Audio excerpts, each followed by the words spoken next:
Hi, this is Rob Sheen from the Source Conference, and I'm here with Georgia Weidman, who's the founder and CTO of Shavira. And she's going to be speaking at Source Boston on May 9th and 10th in 2018. And her talk, she's actually doing a panel, and she's going to be talking on hacking entrepreneurship, lessons from security startup founders, which is something I definitely like talking about. So as somebody who's founded a number of companies myself, I definitely appreciate having founders on the show. How did you get started starting companies? How did you decide let's start a company rather than let's just go get a job? Well, actually, I got a DARPA Cyber Fast Track grant in 2012, and that was a great program from Mudge out of DARPA, and you didn't have to go through a lot of the paperwork for a lot of the usual government stuff. And I had totally planned on keeping my job and just doing it, as research, do conference and things like that. But then, my job fired me about it. Basically, they wanted to put their name and get the money, and I was like, no, no.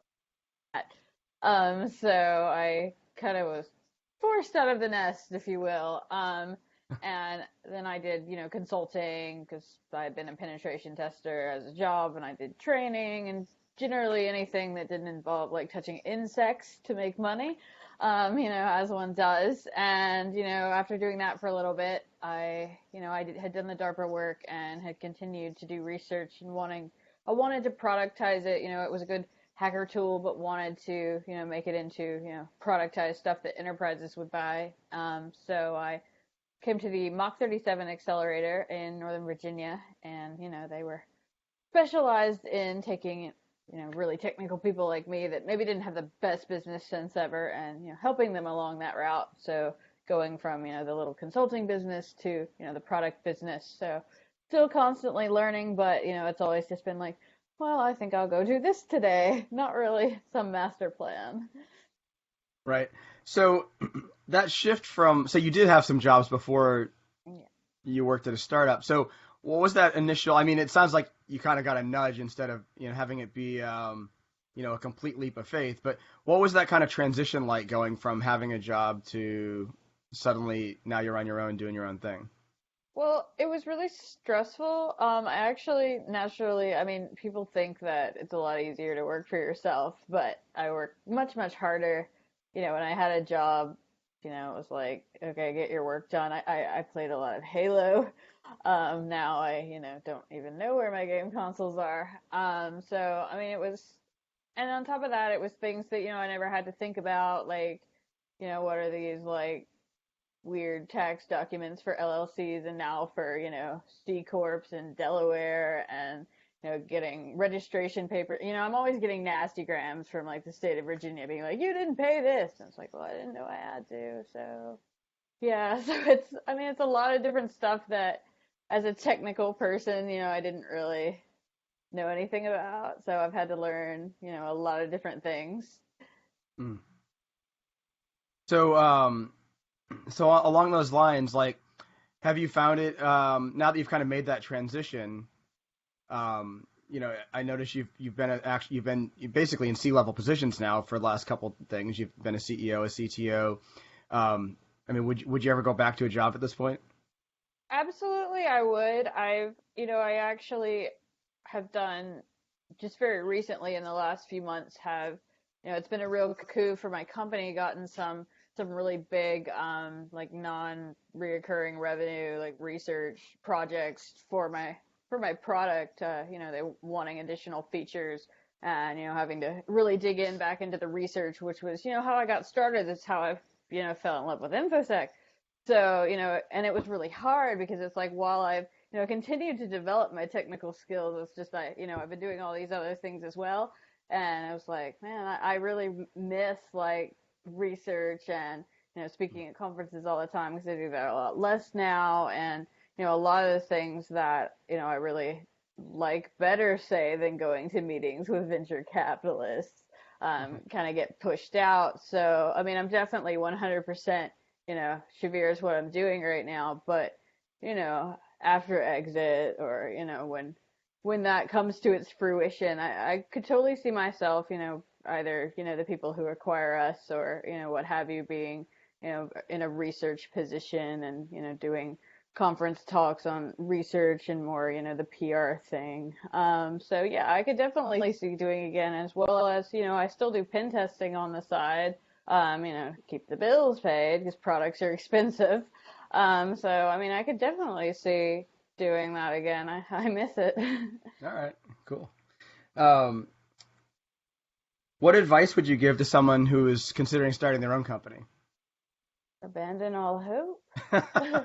No, not really. I think that, I mean, the thing that, as a technical person, I think, I hate to bring up the woman thing because it's, such a divisive topic right now, but, especially being, a technical female, it was, almost a badge of honor to be like bad at social skills. It's like, I'm really technical, I'm not really good at the people stuff, sales, marketing, all that, that's for the lesser mortals, which is, having gotten out of that little bubble of, technical people and into the real world, you realize that's a complete nonsense. Like, I know this. You can have a really great product, really great idea, really great everything, thing works, it can really solve a problem. But, if you can't communicate that, like with actual people who are not as technical as you, you're not going to be able to sell any. And if you're not going to be able to sell anything, you're going to go out of business. So, I mean, I think that, I mean, at least if you were, someone who's thinking of it coming from, that same, technical Black Hat DEF CON kind of background, I would definitely be like, check your ego at the door, because Mm. those things that you almost are proud of not being good at are going to be the kinds of things that are going to make it or break it for your company, and you're really going to have to be, a more well-rounded individual, as well as, surround yourself with, people who do fill in the gaps Mhm. in, you. Check your ego at the door is probably pretty good advice, I would say. So, um, what has been kind of the most rewarding thing for you about starting companies?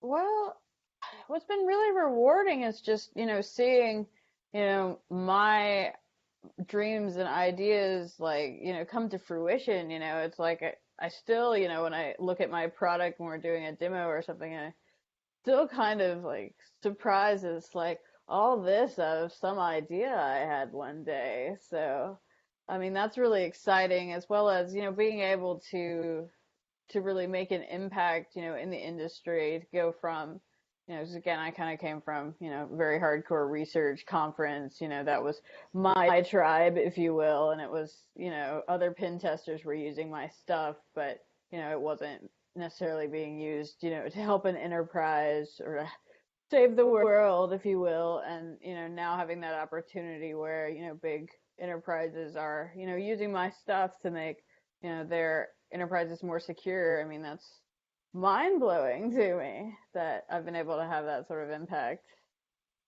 Cool, that's awesome.